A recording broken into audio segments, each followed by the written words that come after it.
In the bustling city of Lagos, there lived a popular food vendor named Mama Blessing. She was a beautiful woman known throughout the neighborhood for her mouth-watering meals and irresistible aroma that wafted from her small roadside restaurant. Mama Blessing's food stand was always crowded, with people from all walks of life eager to taste her delicious dishes. As the sun rose over the busy streets, Mama Blessing's stand came to life. The sizzling sound of frying plantains and the rich scent of pepper soup filled the air, drawing in hungry customers like moths to a flame. Men, women, and children alike flocked to her stand, their mouths watering in anticipation of the culinary delights that awaited them. But there was something strange about Mama Blessing's food, a secret that nobody knew. Whenever a married man tasted her cooking, he would never want to eat his wife's meals again. It was as if her food cast a spell on them, making them crave only what came from her kitchen. Day after day, husbands would rush to Mama Blessing's stand, leaving their wives' home-cooked meals untouched. They'd gather around her small tables, savoring every bite of her jollof rice, pounded yam, and a goosey soup. The men would close their eyes in bliss, declaring that no other food could compare to Mama Blessing's culinary magic. As word spread about the irresistible nature of her cooking, more and more married men began to frequent her stand. They'd return home, their stomachs full and their taste buds singing, only to turn up their noses at their wives' cooking. "I cannot eat this," they'd say, pushing away plates of carefully prepared meals. "It's not as delicious as Mama Blessing's. You need to learn how to cook like her." The wives of Lagos grew increasingly frustrated and suspicious. They couldn't understand how one woman's cooking could be so captivating, so addictive. They watched helplessly as their husbands spent more and more time at Mama Blessing's stand, choosing her food over family meals and home-cooked dishes. Tensions rose in households across the city.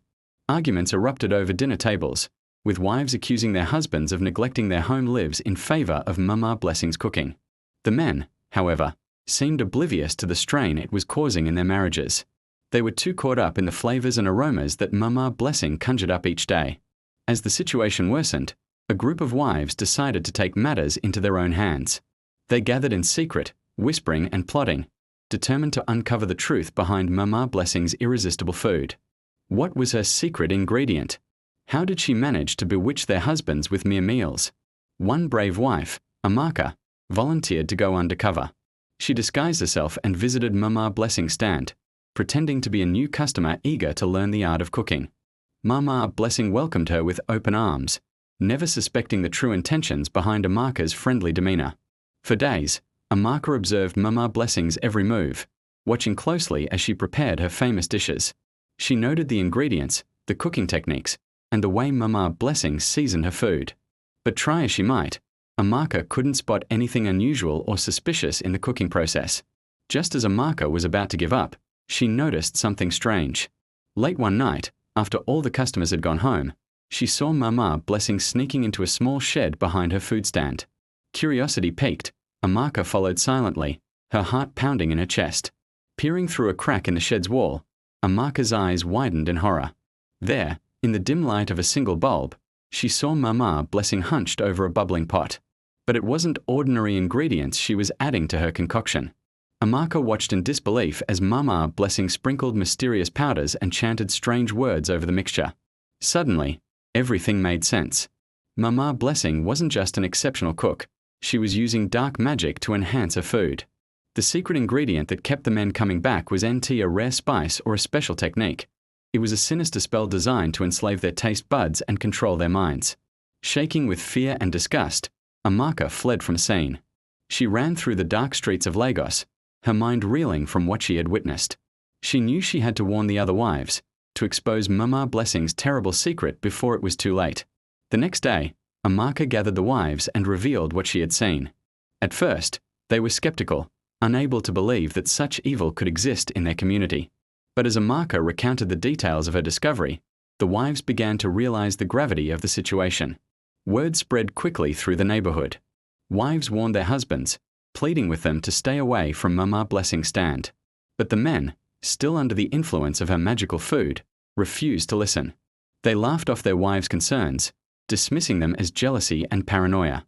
Desperate to save their marriages and protect their community, the wives decided to take drastic action. They formed a plan to confront Mama Blessing and put an end to her wicked schemes once and for all. On a moonless night, the wives of Lagos marched to Mama Blessing's food stand. They found her there, stirring a large pot of her enchanted stew.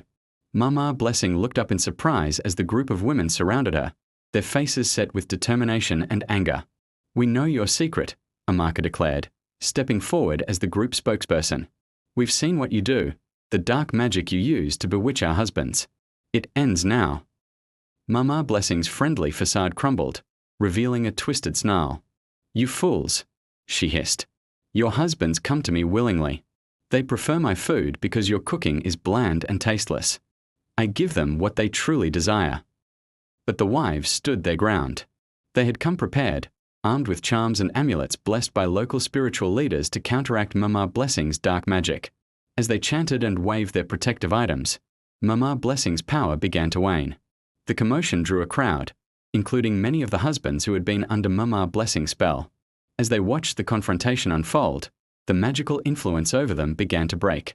They blinked in confusion, as if waking from a long dream, and suddenly realized how they had neglected their families for the sake of bewitched meals.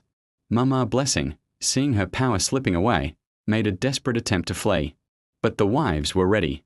They surrounded her, using their combined strength to restrain the struggling woman until the authorities arrived.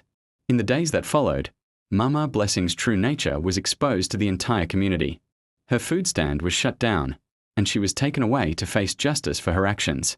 The husbands, free from her spell, returned to their homes, apologizing to their wives and vowing to appreciate their cooking once more.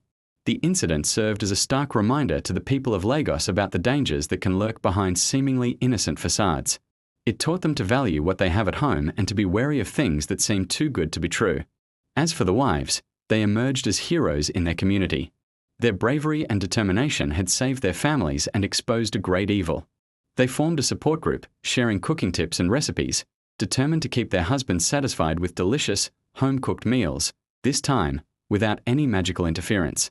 The story of Mama Blessing and her bewitched food became a cautionary tale, whispered around dinner tables and shared with wide-eyed children. It served as a reminder to always question the extraordinary, to value the love and effort put into home-cooked meals, and to be grateful for the simple, honest things in life. And so, life in Lagos returned to normal.